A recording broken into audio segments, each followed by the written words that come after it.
Good evening. Welcome to Neighborhood News. Carlos, another Tuesday. Another Tuesday, and we're back 7 o'clock, Channel 95. It's one more show of the Neighborhood News. Yep. And like happens every Tuesday, don't forget, if you are watching us and it's not a Tuesday, you're watching a repeat show, come back and watch a new show next Tuesday at 7 o'clock. For the Portuguese community watching us, sejam bem-vindos a mais programa das suas notícias da sua vizinhança. À quinta-feira nós estamos de volta com mais programa de notícias da sua vizinhança. Se está nos a escutar e não é terça-feira, não perca o nosso novo programa terça-feira às 7 horas da noite. Fique connosco, nós temos convidados e vamos entreter-nos aqui por meia hora. And so how's everything, John? Good, good. A lot of things going on in the city, right? Oh, yes, yes. Between trash, fire, casino. I know, I know. It's probably more exciting than the And all world. of that, only a good news I have. Yeah, okay. Okay, spring is on the way. Yeah, tomorrow. Well, March 20th, Thursday, March 20th. Exactly. Yeah. Spring is on the way, and it's a good, and it is a good news, and all this going on the old Fall River. You know what's even better? Tomorrow's my birthday. Oh, happy birthday then. 50. So that's not a good 50? thing. Yep, that's not a good thing. But hey, what are you going to do? Hey, it's another day. I probably will never make it there. So that's. You only got a couple more years, right? Huh? Only got a couple more years. I got 3 more years to go. Right. But Cool. God knows if I'm going to make it there. Oh, but, boy. So other than that, how's Yeah, actually with us, we have our clam boil set up for the 14th, and actually we're doing really good. We got a lot of folks that are coming, and we get some area businesses that have donated some gifts. Stop and Shop, Sullivan Tire, and Cumberland Farms. I don't know if we can say this on here, but I already did it. So, so that's great because we're going to have a raffle afterwards. As long as it's a non-profit organization, helping a non-profit organization, it's perfect fine. All right. So that's working out good. Yeah, and I have to say that we accomplished our goal with the shrimp there. Yeah. Did you like it? Yeah, I don't eat shrimp. Oh no. No, my wife and daughter loved it, but I don't eat shrimp. Oh really? Sorry. Same thing's gonna happen with the clam boil. So no, I can eat clam boils. I'm gonna be even because I don't eat clam boil, but I will be there. But I bet my wife and my kids will enjoy it. But our goal was reached. That we raised $912 profit. Excellent. On that, we was enough to pay for the closing of the school. The school was our goal. Good. And now we're moving on with the school project. Good. And we're moving on with a lot of things on our agenda. Now we're going to be, the next thing we're going to be in a couple of weeks just cleaning up Pleasant Street, getting ready for spring, putting some mulch, some flowers under the trees on the sidewalks of Pleasant Street like we've been doing for the past 5 or 6 years. So it's just to say that spring gets around and we all start getting out of the house and cleaning. Yeah, cleaning. It was a very dirty winter. Yeah. So I know. a lot of wind, a lot of people all over the place. Yeah. So, but we have a guest. Yep. Welcome, City Councillor Michael Miozza. Thank you, John. Thank you, Carlos. Let me first wish you your happy birthday for tomorrow, your 50th, and it's something to be proud of. You've made it. You made it there. So, and you look like you're in relatively good health. So, like congratulations. A half a century, right? Yeah, it's a half. I've been there. I've already experienced this, John. It's not that traumatic. You'll be fine. Well, you know what's funny, Mike, is I look back at my grandparents' pictures, and back in the '60s, early '70s, and you look and they're like 46, 50, and like, wow, they look old. You know, and then you wonder if that's what people are looking at. That's me, yeah. You've gotten there, but congratulations, and congratulations to Carl. Sounds like everything's going well with the school. He had a good fundraiser. Yes. So that's very encouraging, and so I wish you the very best with that. I know you're going to do a good job in getting that school up and going. I have to thank your votes of trust was 9 votes, and I will do everything and anything that I can not to let you guys down. Well, one thing I know about Carlos Cesar, when you put your mind to something, I've seen you time and time again see it through. So it wasn't a big leap of faith for me. I truly believe in you, and I believe you'll see this come to fruition. Thank you. I agree. And then you can move your office there, right? Again, You're going to move yes. And I don't want to forget the 9 city councils. Three are not on the board right now, but I cannot forget and thank them enough. Dave Dennis, Eric Pullen, and Brett Kilby. The 3 that are not present on the council, but I always will thank them too for it. Very good. So what are we going to start today? We have so much to talk about. Well, I don't know if we're gonna gamble, if we're gonna talk about fire. Well, actually, do you want to talk about the landfill real quick? No, we were going to talk about fire. I'm sorry. No, we could, anything you guys want. I'm here for whatever time. You know what? I forgot here. As I'm getting older now, I'm forgetting. We got the red lights, so we have to talk about the firemen, and Mario's going to kill us. So yeah, and we're aware that the Safer Grant is ending in July, and we're going to be down to 153 like we were back in '08. And I remember going to a couple meetings back then where the firemen just were telling us they couldn't get to certain places, and there were going to be problems where our insurance may get higher because of the response time. And I know you've been a real advocate getting out there to ensure that we have these adequate public safety ranks. And I know you were, that way with the police too when we got the ranks up there. But and I know you've been pretty vocal about saying we have to have this done. Is there any what's the latest on this situation then? Well, I mean, obviously I'm a safety advocate. That's what I do for a profession. But to add to that, when we have the fire chief and the former fire chief and Chief Sylvia and the current fire chief, Chief Ferry, sitting in front of the city council saying that they don't feel comfortable going under a complement of 200 firemen, that's very troubling to me. So, the city's going to be funding at 140 actually, using some money that they got back on a waiver for a Safer Grant to fund 13 additional firemen. So that's going to put us at the 153. And the challenge now becomes, how do we close that gap? And that's the discussions that now are ongoing with the city council and the administration. Can't say I don't know what the answer is. I believe it's in the budget. I think we need to look hard at that budget. There may be some opportunities in different areas. That all being said, if we want to attract business to this city, because John and Carlos, to me, this all comes down to economic development or lack of economic development, to be quite frank. So I don't look at this as an issue as we're cutting policemen or we're cutting firemen. I look at it as truly an economic development issue. And if we had the economic development that I think the city needs to fund those type public safety initiatives, firemen and police, we wouldn't be in this position. So what's happened, what I've seen happen is we have a middle class that's leaving the city. And those are the folks that are paying for these services. We have a shrinking tax base. We're not attracting new business to this city. I know we'll talk about the casino, but there's no guarantee that the casino is going to come here. I'm a believer that you go for the singles and the walks, the singles and the doubles, and then the home runs and the triples and all that will take care of themselves.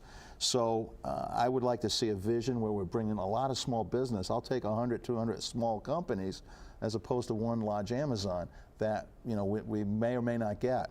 So this is the problem. I see a lack of an economic development initiative, and the other part of that is we've relied on grants for so many years, and we knew the grants were going to be running out. We knew that this wasn't a well we couldn't keep going to. We thought that there was a task force that was going to be addressing this, and subsequently we learned that that task force wasn't meeting frequently or at all, maybe met 3 or 4 times, but really didn't come up with any type of plan to deal with this eventuality that we were not going to be able to go to that well. And we are trying to go to the well one more time, but it's only for 16 firemen. So again, well, you know what, Mike, let's just interrupt you for 1 second. But say, you know, I look at this whole grant thing where we're getting grants, and I think what happens is, and we complain about people that are on assistance in the city. A lot of times you hear that, and you know, I understand people saying that, but it's kind of like what happens. Somebody gets a cell phone, or they get this from the government. Then what happens? What do?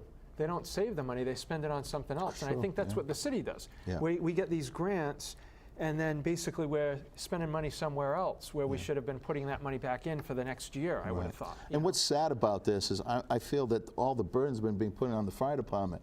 It's not their fault that the city decided to only fund at this level and that we relied on grants. I mean, we could have funded more firemen and maybe less policemen or less DPW. So it's not their fault, but it seems to me like they're getting the brunt of this.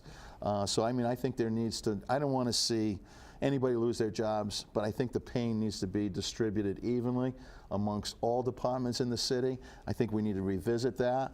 I would like the administration to go back to each department, ask for 5%, because I believe it's probably there, and see what we can do so it doesn't fall all on one department, doesn't fall on the fire department, because the next thing is going to happen, and you know that people are going to be talking about the city in a negative way, saying, you know, they can't even fund for basic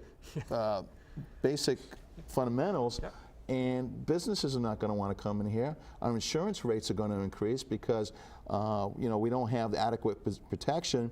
And I mean, I even heard some people say, you know, maybe we should go volunteer, and that's fine. That might be a solution. But keep in mind, we're still going to pay, because if we end up with a volunteer fire department, then insurance rates are going to go up. Yeah. So your insurance rates are going to go up. Anybody who owns property, anybody that owns a house, a business, their insurance rates are going to go up, because obviously a volunteer doesn't, you know, is not going to offer you the same level of service as one that's paid and staffed and trained and so on and so forth. So we pay either way.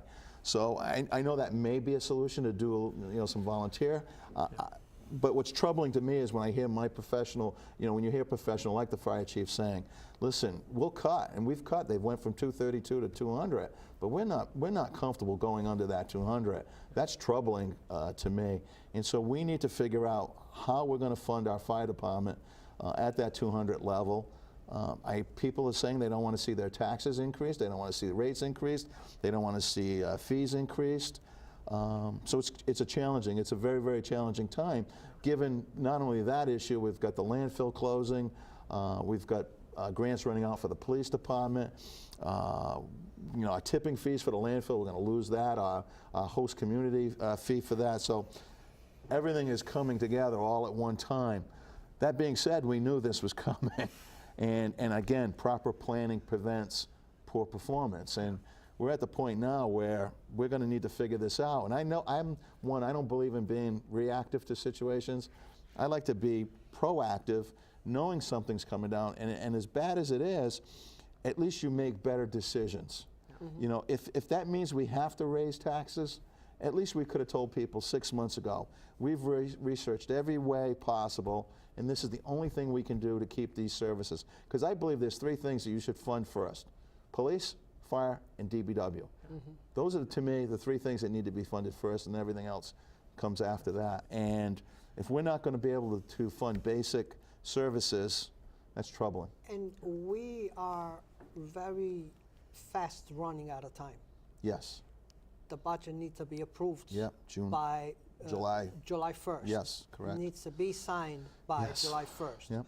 So that means we have 3 months to negotiations, to know where we're going to cut, where we're going to put it, where we're going to get the money. Right. And so far we are already into this for 4 weeks. Yeah.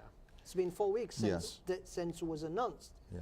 So is 3 months going to be enough time?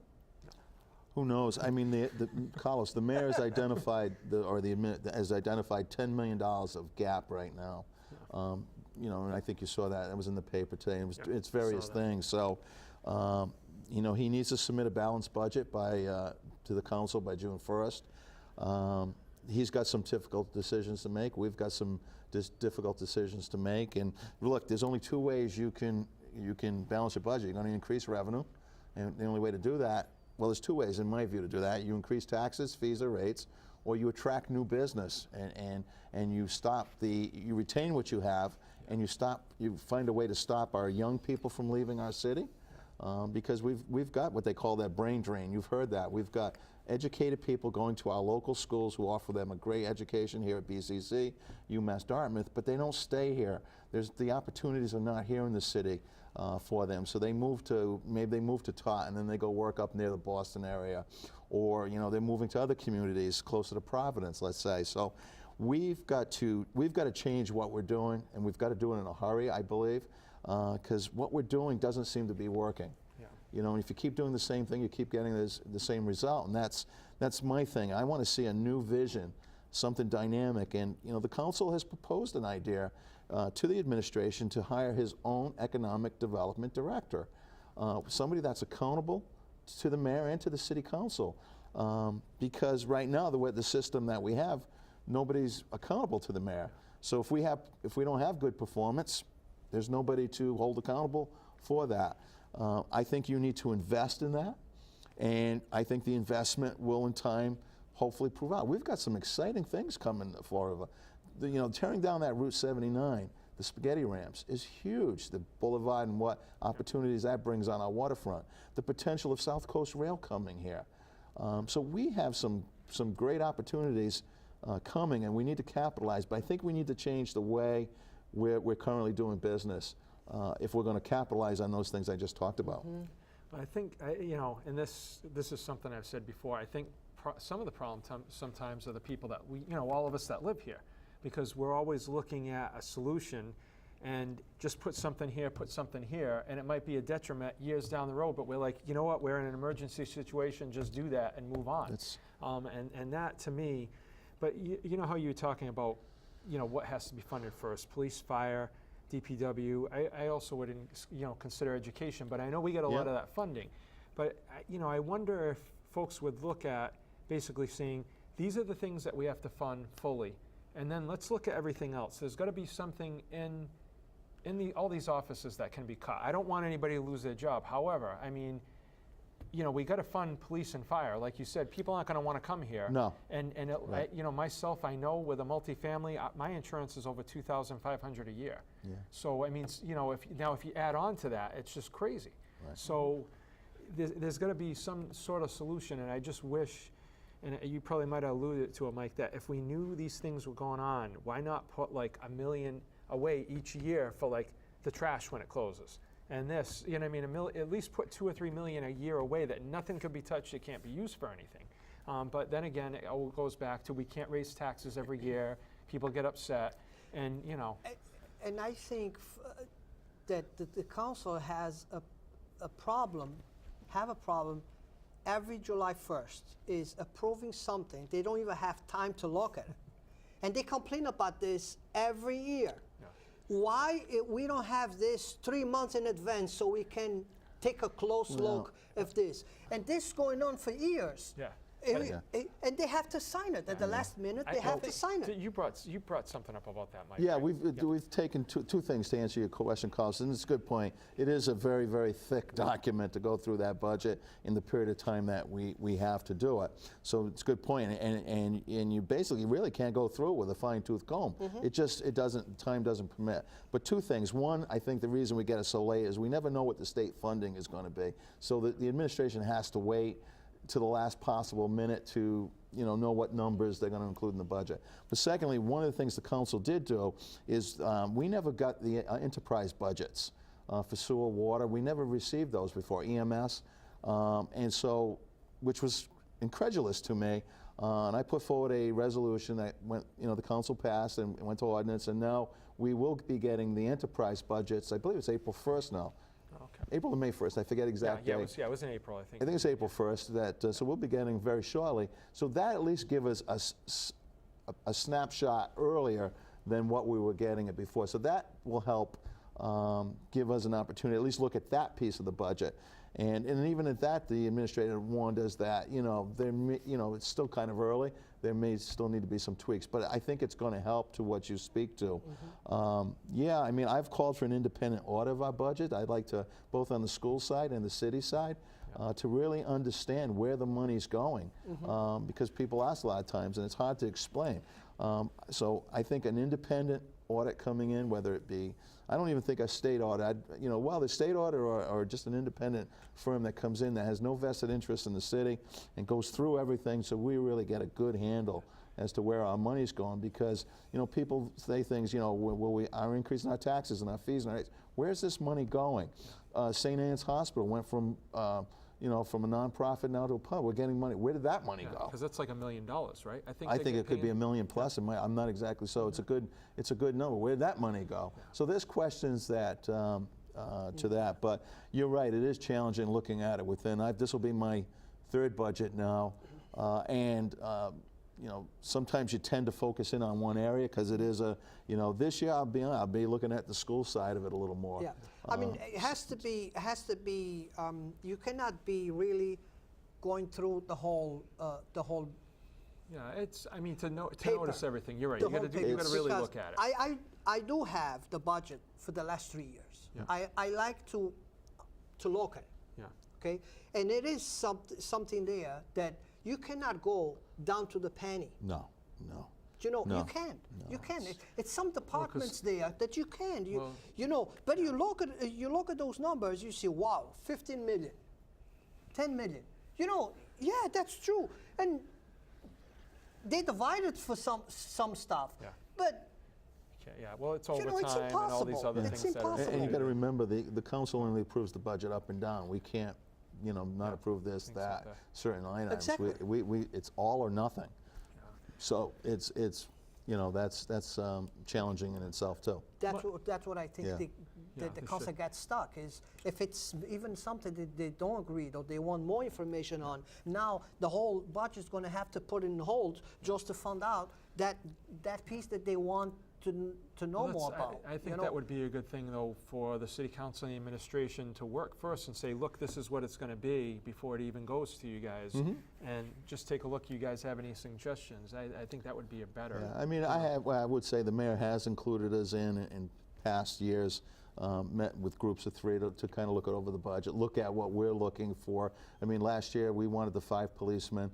And I know John and you, Carlos, you were part of that, and we were fortunate the mayor agreed, and they found a way to get the 5 policemen in the budget. So there are those discussions, but to your point, we really need to understand where our money is going, because if we keep, to my point earlier, we keep raising taxes, fees, and rates, the very people that we're putting this burden on, they've only got so much discretionary money after they pay all their bills, and we keep cutting into that.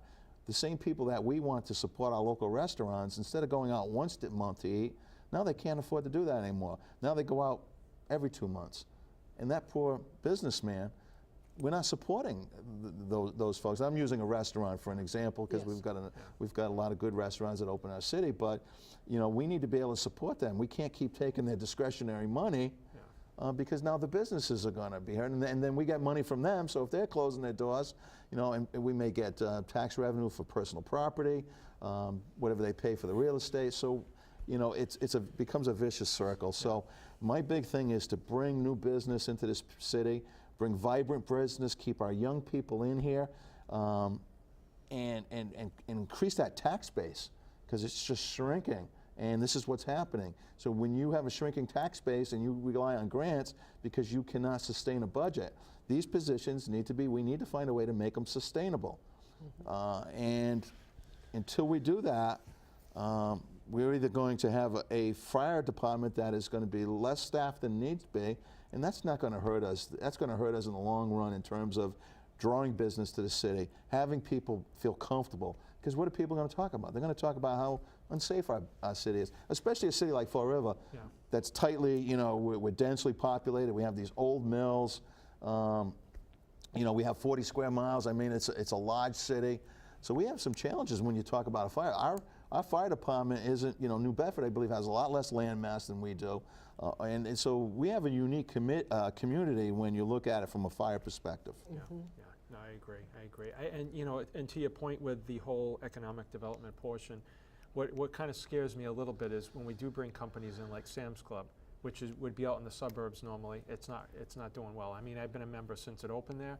You go in there, I think Saturday I go in, I saw 50 people there, but you go to BJ's or you go to Sam's and Seekonk and it's packed. Yeah. So that's scary that we get these companies in here and we can't get people to support them. I just don't understand that to a point. And every time that I use that store, it's, I mean, if I can count 20 people in that whole store is a lot of people. I'm a Sam's Club member, and I get nervous when I go there, and I look around and say, oh my God, there's not many people here. I hope they're surviving. I'm obviously, but no, I feel the same way you guys do about it when I go there. They have a good employment because, you know, and they even have those stands. Yeah, that's separate than the company, though. That's a contractor, but oh, really? But they've been cutting everybody's hours, obviously, because you don't need all these people here now. So it just, I think it's more to your point, Mike, too, is to try to get, instead of the young people leaving, the young people coming in, like Jamaica Plain has showed, where basically they've brought a lot of young people in, and that brings in the coffee shops, that brings in this, that, and the other. I mean, we don't have no movie theater. We don't really have entertainment for our young, and that's all the infrastructure that needs to be built in the city, because they're going to go to the communities that offer those type things. You know, the nightclub, the nightlife, and things like that, and that's all part of a vibrant city, and we don't have that to offer our young people. So not only don't we have the jobs, we don't even have the infrastructure that would want to keep a young family here. So they leave. They go to the Titans, the Seacon, wherever. We don't have them here, and that's what's happening. That's what we're seeing happening. I believe, this is my personally, I believe we're seeing that catch up with us. I think we've got a shrinking tax base, middle class leaving, and we've relied too much on grants, and it's all catching up to us now. Yeah, I mean, and to that point too, that basically, you know, we complain here that, you know, basically, you know, we have the landfill here, which I agree we shouldn't have had, but then, you know, people ship people down here, and, you know, we're always like the stepchild and stuff, but we got to remember that 60 to 50% of our budget comes from the state. That's correct. So when you're getting money from somebody, there's always an expectation that you have to do something for them, or they don't care, you know. So I think that's part of our thing, but I think at least, and I think we had talked about this, Mike, one time at one of these police things, that I think if people look and you say, look, this is going to be for police, this tax increase, this is going to be for fire, I think people are more likely to go with that. Like CPA, I think, passed because of that. They knew there's this is what you could do.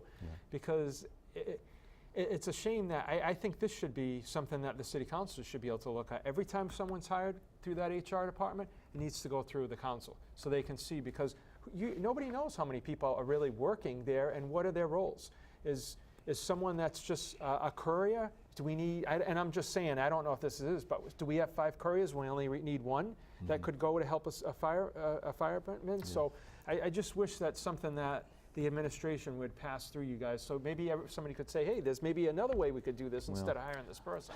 One of the things, you know, John, I'm a proponent of changing our charter. And we're still working on that, and I don't want to change the subject, but to your point, I really think that we really need to change the way our government operates here locally, and the way to do that is through a charter change. We have a very strong mayor, weak council, and we need maybe a city administrator, a strong city administrator to run the city. So, and we run out of time. Thanks, Mike. Thank you. But Mike is going to be with us next week again, and we have a lot more to talk to Mike. So, see you guys next week. Thank you. Have a good night. Oh, that's great, guys. That half hour went by. Yeah.